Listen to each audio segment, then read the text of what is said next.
তাইলে তোমার কিডনি বিক্রি করে দাও, কিন্তু যদি দিদিমার জন্মদিনে 5 লক্ষ টাকার বেশি দামের উপহার না আনো, তাহলে আমি তোমাকে আর তোমার জিনিসপত্র এই বাড়ি থেকে বের করে দেব, বুঝেছো?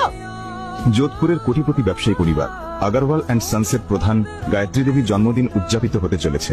শহরের সবচেয়ে ধনী ও সম্মানিত ব্যক্তিরা সেই পার্টিতে আসতে চলেছেন। কিন্তু গায়ত্রী দেবীর নাতনি অগ্নি বিরক্ত ছিল, কারণ তার দাদু তাকে এক গরিব ছেলের সঙ্গে গৌতমের সঙ্গে বিয়ে দিয়েছিলেন, যার কারণ কেউ জানত না। অগ্নি চেয়েছিল দিদিমাকে একটি দামি উপহার দিতে, যাতে সবার সামনে তাকে অপমানিত হতে না হয়। অবনি, আজ সন্ধ্যায় যে উপহার আমি আনবো সেটা দেখে শুধু তুমি নয়, দিদিমাও অবাক হয়ে যাবে। তুমি দেখবে গৌতম অবনিকে বলেছিল, কিন্তু তার কোনো পরিকল্পনা ছিল না। সে এক দোকানের সামনে পৌঁছলো, সেটা একটি গয়নার দোকান ছিল। সে একটি আংটির দিকে তাকিয়ে কিছু একটা ভাবছিল। এই কি দেখছো? জানো তো প্রতিটি গয়নার দাম 5 লক্ষ টাকার ওপরে শুরু হয়। হ্যাঁ, জানি। দেখতে তো টাকা লাগে না। ও তাই নাকি? মারতেও টাকা লাগে না, বুঝেছো? এখন এখান থেকে চলে যাও। কিছু না জেনেই গার্ড গৌতমকে ধাক্কা দিল। যাও এখন। আপনি দিদিমাকে কি উপহার দেবে, গৌতম এটা নিয়েই ভাবছিল। ঠিক তখনই হঠাৎ পুলিশ দল নিয়ে দেখুন, সিকিউরিটি গার্ড এই লোকটা সেখানে দাঁড়িয়ে পৌঁছলো। আছে। এই চোরকে গ্রেপ্তার করো। কি হলো ইন্সপেক্টর স্যার? স্যার, এই লোকটাই দোকানের বাইরে দাঁড়িয়েছিল। আমি শুধু দোকানের বাইরে দাঁড়িয়েছিলাম, আমি কোনো চুরি করিনি। চলো থানায়, সব বের হয়ে যাবে। পুলিশের লাঠির সামনে তুমি সত্যি বলবে। এই অল্প সময়ের মধ্যে তার কাছে আংটি দিলে চুরি করার পর। ইন্সপেক্টর স্যার, আমি কিছুই করিনি, দয়া করে আমাকে শুনুন। পুলিশ গৌতমকে তুলে নিয়ে গেল থানায়। গৌতম অনুরোধ করতে লাগলো, কিন্তু কেউ তার কথা শুনল না। থানায় পৌঁছে ইন্সপেক্টর তাকে লকআপে বন্দি করে দিল। তোমরা প্লিজ আমাকে শোনো, আমি অবনি আগরওয়ালের স্বামী। ও, তাহলে তুমি সেই আলসে জামাই যে তার ধনী স্ত্রীকে খুশি করতে চুরি করে? আমি বলছি ইন্সপেক্টর স্যার, 1 মিনিট অপেক্ষা করুন। আপনারা ভুল বুঝেছেন। আমি কিছুই করিনি, আমি শুধু দোকানের বাইরে দাঁড়িয়েছিলাম। আপনারা ওকে জিজ্ঞেস করুন, ও সব বলবে।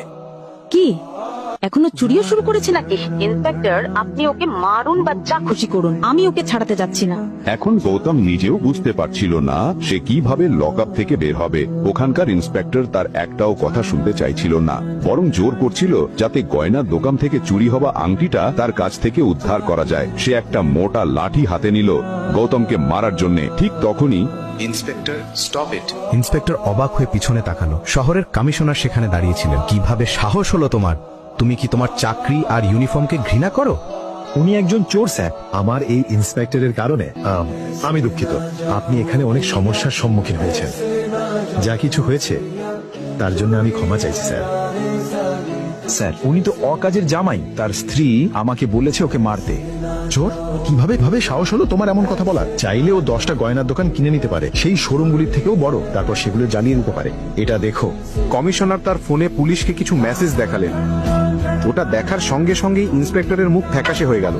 সে গৌতমের পায়ের কাছে পড়ে ক্ষমা চাইতে লাগলো। মাফ করে দিন, দয়া করে মাফ করে দিন। স্যার, আমি আপনাকে বাইরে পর্যন্ত পৌঁছে, শুধু সাবধান থাকবেন। আমার পরিচয় যেন কেউ না জানে, আমার স্ত্রীও না।